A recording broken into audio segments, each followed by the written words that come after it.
pour ça. Et donc si j'ai commencé les sports de combat là-haut à 21 ans, mais avant pas d'expérience particulière dans le sport de combat, sauf quelques jours, peut-être quelques semaines d'entraînement, j'avais testé, j'ai pas accroché.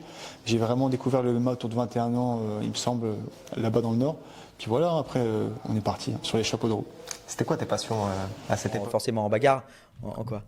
Si, en bagarre. Si, en fait, ouais. c'est à partir de quand j'ai commencé ma licence professionnelle en informatique.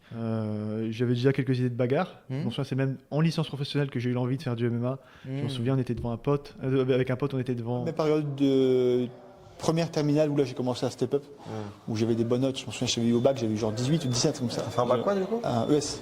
Ouais. Économique et social. Ouais, c'est ça. Pour moi, c'était le meilleur, hein, franchement, le plus équilibré. Tu vois. J'ai fait celui-là aussi. Hein. Voilà. Et les meilleurs se rejoignent. Un petit peu un côté violent.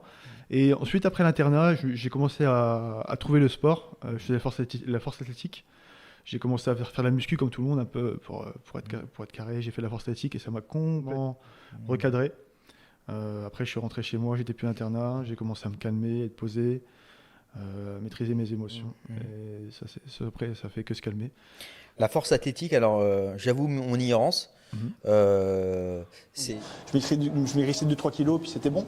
Et en fait, mon premier combat, je me suis chié dessus parce que tu arrives, c'est l'inconnu. En fait, en plus, c'est pas de compétition trop dans le Nord. On descend sur Paris, dans les banlieues. T'as que des Renois balèzes comme ça qui te regardent dès la pesée, qui font du shadow, qui font des trucs. T'as l'impression que les mecs sont partis depuis 30 ans. T'es bon, t'inquiète. Est-ce que tu te souviens de ton premier combat amateur? Ouais. Et les sensations que t'as? Ah, je me chiais dessus.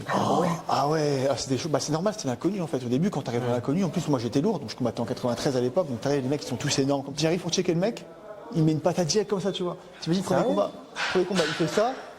Ah, il essaie de me la mettre. Et moi, par réflexe, je lui mets pas dans la gueule aussi. Je touche en premier.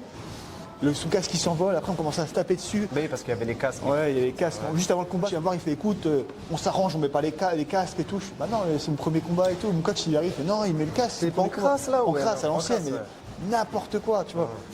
Au final, le mec, je l'ai endormi. Parce que tu as tout et n'importe quoi. Mon premier combat, c'était contre un mec qui était plus ou moins débutant aussi. Je l'ai séché complètement, je l'ai endormi sur une patate. Le deuxième combat, j'ai affronté un mec qui avait 50 combats IJB. Mon troisième, c'était contre un mec pareil qui avait un peu d'expérience en pied-point. En fait, tu vois, c'était n'importe quoi. C'était vraiment, tu pouvais tomber sur le pire comme le meilleur et c'était intéressant. Je le plutôt sérieusement. J'ai fait mes 2 derniers combats amateurs à Montrouge aussi, où j'ai mis 2 gros KO aussi. Ils étaient beaux. Hein. Et le dernier, il était KO, j'ai mis 6 secondes. Le combat, il a duré 6 secondes. Donc franchement, Presto, ouais. Là, j'avais fait une bonne prestation. Un gros high kick directement, il est rentré, boum, fini. Grosse organisation française aujourd'hui. C'est ça, même à l'époque, quand j'étais un amateur, j'ai fait le Road to Contenders, qui était en fait l'avant 100% fight. J'avais été le champion de ça. J'avais fait le circuit aussi amateur normal, championnat de France, championnat régionaux, tout ça. Je suis passé partout. En pro, j'ai pu faire 100% fight. J'ai pu faire le FFA, j'ai pu faire le Bellator. J'ai fait la Contender Series, j'ai fait l'Hexagone. Moi, j'étais dans le Nord et j'ai fait ma carrière amateur, je cherchais à passer en pro à Paris. Et en fait, ce que j'ai fait, c'est que j'ai regardé toutes les salles de Paris, vu lesquelles étaient plus intéressantes. J'ai vu qu'en 94, il y avait le Venom qui était ouvert à l'époque, Venom Training Camp, qui était, on va dire, c'est plus facile de se loger en 94 qu'à Paris, donc j'ai regardé ça. J'ai regardé le coach, je vois Daniel Voirin, je vois que c'est un bon coach, je vois qu'il a déjà entraîné.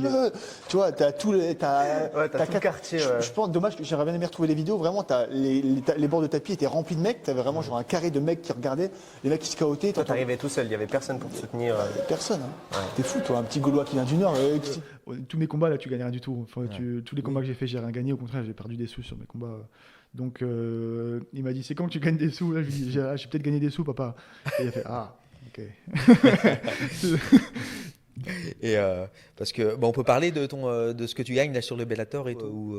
Je préfère rester discret tant que j'ai rien signé. D'accord. Oui, t'as raison. Parce que assis sur le tatami en train de se bagarrer, on descendait sur Paris et tout. Excellent.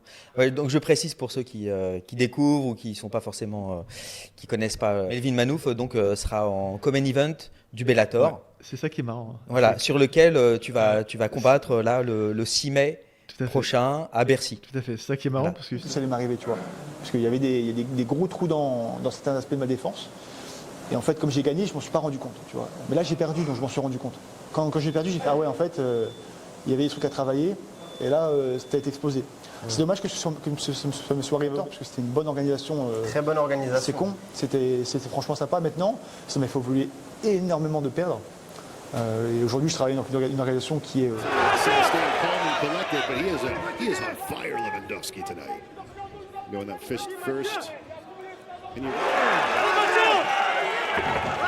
This is why the fans love Mathieu Leto Duclos. What a turn of events here. Mathieu coming up with some spectacular hits. Duclos really picking his shots very wisely to ensure that they are legal, so that's a great point there, Phil. As long as some point of the glove is making contact within of here, he cannot stay with his back against the cage and eat shots.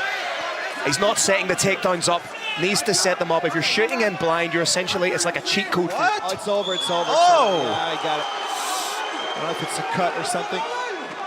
Oh, is something with his eye? I don't know, he's complaining that the referee stopped it too early because he was just complaining about his eye. His eye was suffering. Oh my God. Fontes is, wait. He is livid. Le 28. On est le 27, aujourd'hui là, on est le 27 mai. 27 Il me mai, semble ouais. que le combat c'est le 27 ou le 28 mai. Le 28 août. 27 Août, c'est ça, ouais. 27 août. Ouais. Donc on est à 3 mois pile. D'accord. Donc, voilà. Alors, c'est là. Est-ce que tu considères qu'on était entré en préparation là? Bon, en fait, on est toujours en préparation Ouais. et à performer quoi. Parce que si j'arrive au Brésil, que je suis pas en forme, que je suis carbo au bout d'un round, ça va vite être la galère. Alors que là, Ouais. au moins. Oui, alors, parce que le corps de la prépa, le cœur de la prépa, ça va être le Brésil. C'est ça va être le Brésil, le 9 juillet, Ouais. avec Daniel, avec Ibra, peut-être avec Romain. Donc bref, il y aura pas mal de mecs de l'équipe qui seront là. Donc ça va être un bon moment pour s'entraîner vraiment avec des mecs super forts, avec des mecs de haut niveau. Et tu peux pas arriver à l'adversaire, voilà. Il a Attends, pour rappeler son nom, c'est Marco Tullio. Je crois que c'est Marco Tullio. Ouais, Marco Tullio, Robocop. Robocop, il a 12-1 ou 11-1, je sais plus. 11-1, ouais. 11-1. Très très complet. Il a une lutte correcte, un sol correct, un striking correct. Bref, il a vraiment tout. En préparation pour les Contender Series. Bon, j'arrive là-bas, j'ai chopé la Tourista. Comme j'avais le système militaire défoncé, j'ai chopé des staffs de partout. J'ai chopé je sais pas combien de staffs. Antibiotiques, urgence, la totale. J'étais pas bien. Je me dis, Daniel, est-ce qu'on annule le combat? On est à 2 semaines du combat. Je fais, bon, Daniel, on fait quoi? On annule? Daniel, il me dit, attends un petit peu, on va voir. On hésitait, on discutait. Il me dit, bon, qu'est-ce qu'on va faire et tout? On y va quand même. J'arrive là-bas. Daniel, il dort pas du tout de la nuit dans l'avion. Donc, moi, j'étais pas bien. Je me dis, Daniel, est-ce qu'on annule le combat? On est à 2 semaines du combat. Je fais, bon, Daniel, on fait quoi? On annule? Daniel, il me dit, attends un petit peu, on va voir. On hésitait, on discutait. Il me dit, bon, qu'est-ce qu'on va faire et tout? On y va quand même. J'arrive là-bas. Daniel, il dort pas du tout de la nuit dans l'avion. Donc, moi, j'ai dormi comme un bébé. Daniel, il dort pas du tout de la nuit. Donc, il était crevé et tout. Moi, on arrive là-bas, il était mauvais, il était fatigué, donc je ne pouvais pas. Il était bloqué au lit. Vraiment, il était bloqué au lit, il bougeait plus. J'ai l'impression qu'il allait crever. Et je me suis dit, putain, mais en fait, si on est tous les deux pas bien. Je vais me taper dans une semaine avec il est pas bien, il est malade et il est de mauvaise humeur. Il n'y a aucun endroit où je suis bien. Je sais que ma prépa c'était de la merde et je sais qu'une semaine je vais me taper avec un mec super balèze. Franchement, c'était un mauvais souvenir. Ouais, ça c'était un souvenir de merde, ça. Ça, c'est le mec dans la plus grosse organisation du monde avec un mec super solide. La prépa c'était de la merde. Daniel est malade, j'ai été malade. Waouh, c'est chaud. Et je me souviens, à l'époque, j'appelle Gabriel et je dis putain, Daniel, Gabriel, j'en peux plus là. Le mec dans la plus grosse organisation du monde avec un mec super solide. La prépa c'était de la merde. Daniel est malade, j'ai été malade.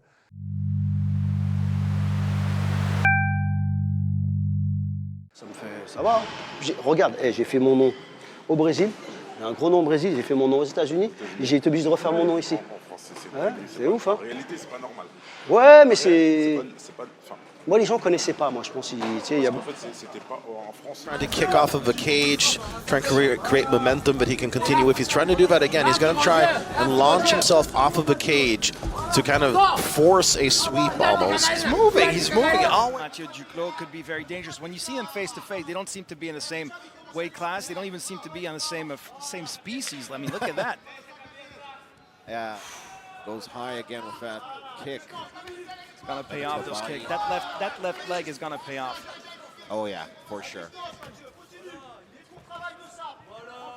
It's a TKO, but don't look around you. People are.